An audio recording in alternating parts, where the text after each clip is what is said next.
mettre aux normes un établissement qui reçoit du public, on s'intéresse tout d'abord au stationnement. Le stationnement doit être réglementaire. Si l'établissement dispose de places suffisantes à l'intérieur de son domaine, il faut que ces places de stationnement fassent 5 mètres de long sur 2,50 m de large avec une surlargeur de 80 cm permettant d'ouvrir la porte et de descendre le fauteuil du véhicule. Après être descendu du véhicule, il faut assurer un cheminement jusqu'à l'entrée de l'établissement. Le cheminement se fait sur des parties bétonnées en général, roulables et sans ressaut. Il ne faut pas qu'il y ait d'obstacles sur ce cheminement. L'accueil se fait avec un ressaut maximum de 2 cm.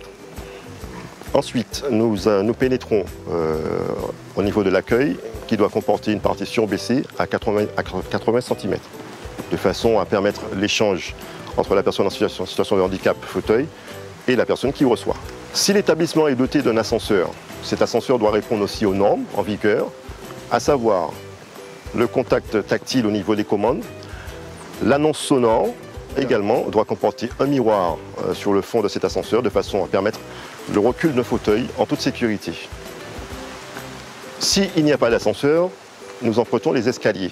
Les escaliers qui doivent être aux normes, contraste des marches, première et dernière marche, contraste de tous les nez de marche, également des mains courantes de chaque côté si l'escalier fait plus de 1,40 m de large, et également un éveil de vigilance tactile pour permettre d'annoncer qu'il y a un danger pour une personne en situation de handicap visuel.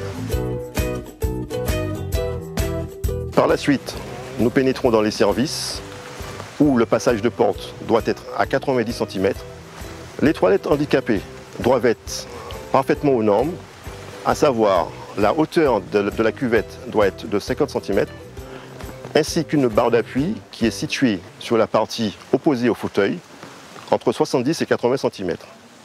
Également un espace d'usage de 80 cm par 1,30 m se situant à côté de la cuvette. Également le lavabo doit comporter une partie vide à 70 cm minimum, de façon à permettre le passage de roues, le passage des petites roues avant.